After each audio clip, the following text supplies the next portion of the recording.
They called him the Granny Killer.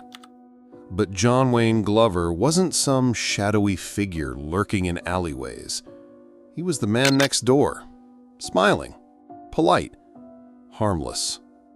Behind that mask, a cold-blooded serial killer who hunted elderly women in daylight, in their own neighborhoods, and with a hammer in his hand. This is the chilling story of how a trusted family man became one of Australia's most brutal predators, and how the police raced against time to stop him before he struck again. This is the story of John Wayne Glover.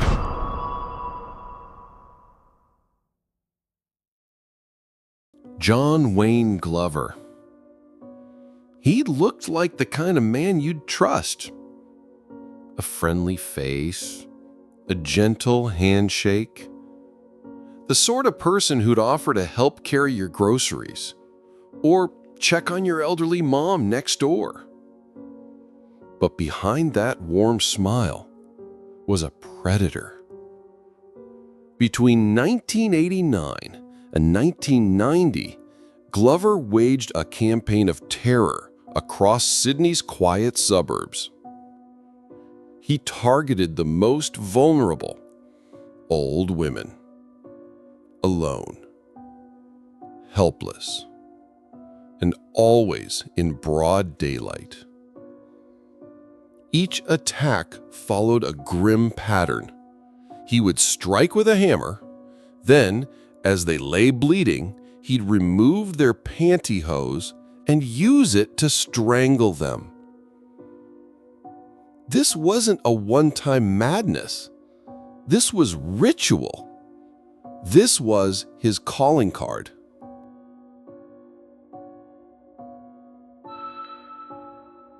In the world of serial killers, some hide in the shadows.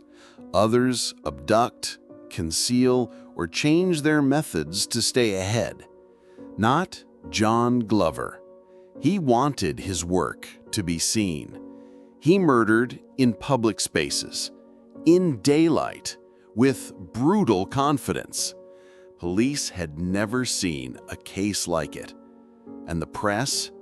They gave him a name, the Granny Killer.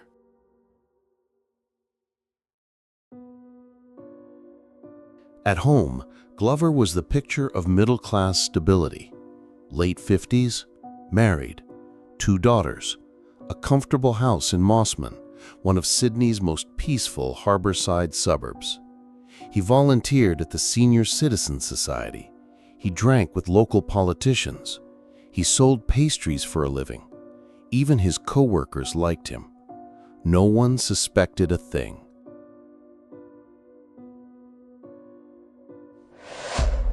But beneath that perfectly ordinary exterior was rage.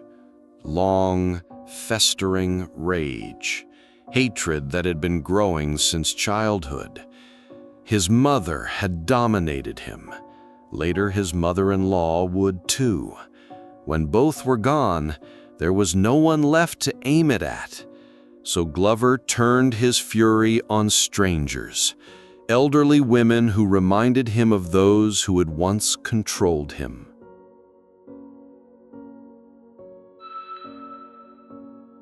His weapon? A hammer. His pattern? Always the same. He'd follow his victims, force them into secluded corners, then bash them over and over until they collapsed at his feet. And then he'd pull down their undergarments, wrap the pantyhose tightly around their necks, and squeeze. Police knew this wasn't random. This was one man. One twisted, calculating man.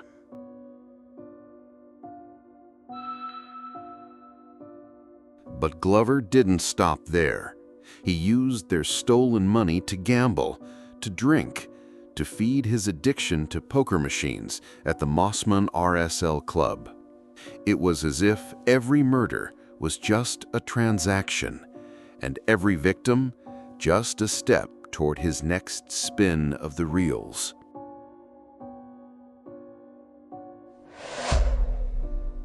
If the case had any silver lining, it was that Glover wanted to be caught. Near the end, he left clues, got sloppy.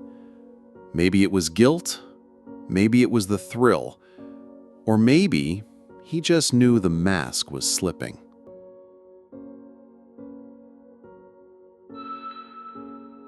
But by the time police finally caught up with him, the damage had already been done. 6 women were dead. Their only crime, growing old in the same quiet neighborhood as a monster in disguise.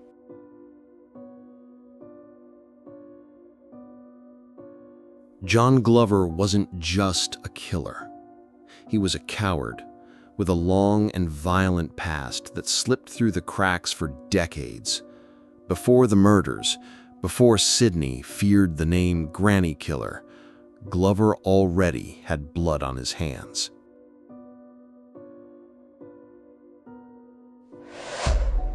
Long before his move to Mossman, long before the smiling sales job, he was already attacking women in the streets of Melbourne.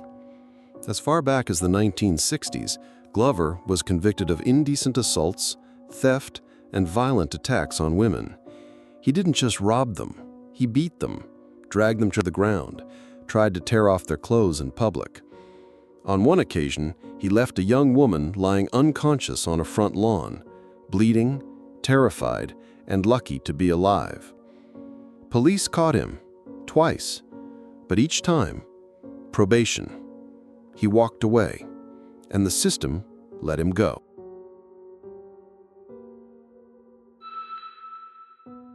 In 1968, Glover married Gay Rolls.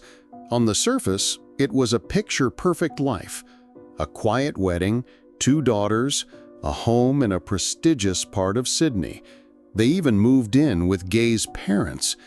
That's when the darkness took root again. Glover hated his mother-in-law.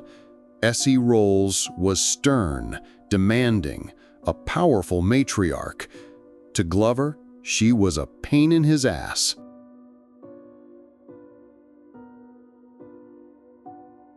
Glover hated his mother-in-law. Essie Rolls was stern, demanding, a powerful matriarch who ruled the household with an iron fist. To Glover, she was a symbol of everything wrong in his life, someone to blame for his frustrations and failures. The tension grew unbearable. Arguments turned into cold stares. Resentments festered like a wound that wouldn't heal. Eventually, Glover moved out, but the rage did not leave him. It turned inward, silent, smoldering. He became a man drowning in bitterness.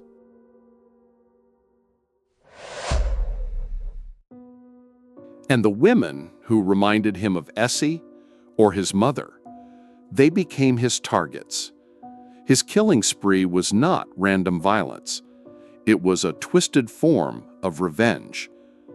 But despite the brutality, Glover was methodical. He kept careful track of the money he stole. He gambled it away at the Mossman RSL Club, poker machines, dice, cards. A gambler chasing a high that only death could bring. Police pieced together the evidence: a hammer, pantyhose strangulation, victims all elderly women living alone.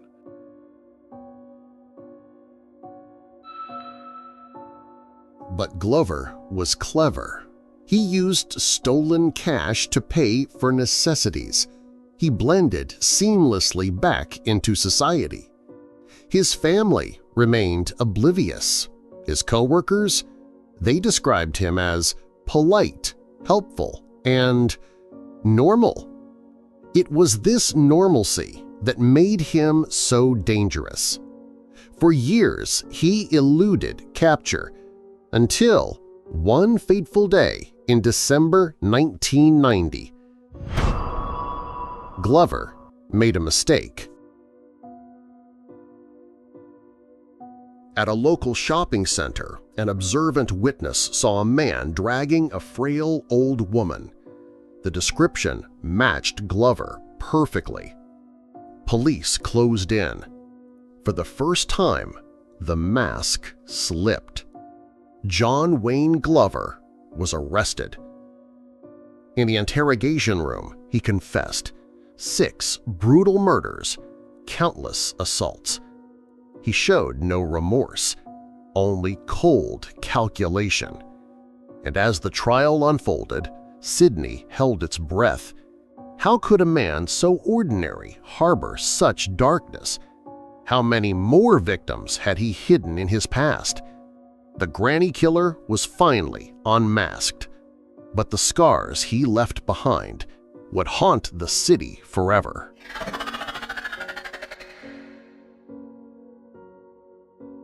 The trial was one of the most shocking in Australian history. John Wayne Glover sat cold and expressionless as the prosecution laid out the grisly details. Each victim remembered by name, each attack described in chilling detail. The courtroom was filled with grief, anger, and disbelief. How could this quiet man, this neighbor, this family man, be capable of such horror?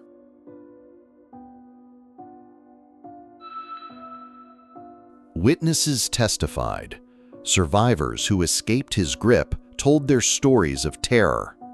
Detectives revealed the painstaking investigation, the bloodied hammer, the pantyhose strangulation, the stolen money, the gambling addiction that fueled his twisted urges.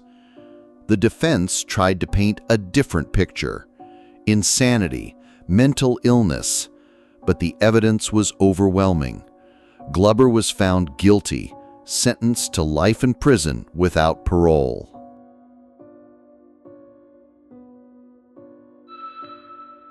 But the story didn't end there.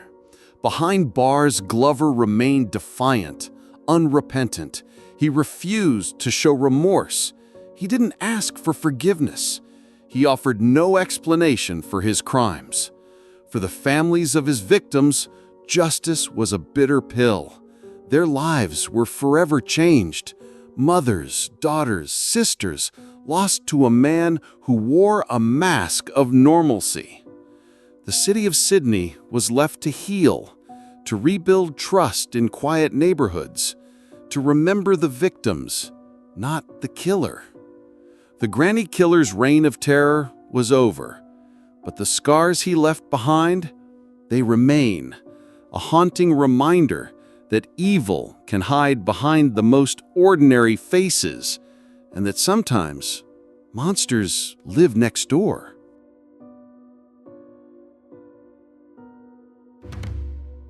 John Wayne Glover's case shook Australia.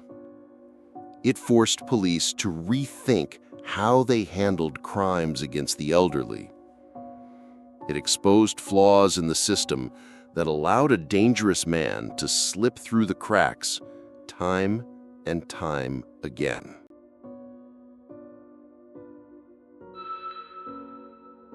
His story is a chilling lesson about the darkness lurking beneath everyday life, about how appearances can deceive, and about the importance of vigilance. The victims of John Glover deserve to be remembered, not just as names in a case file, but as women with lives, stories, and families. Women who trusted their neighbors and paid the ultimate price.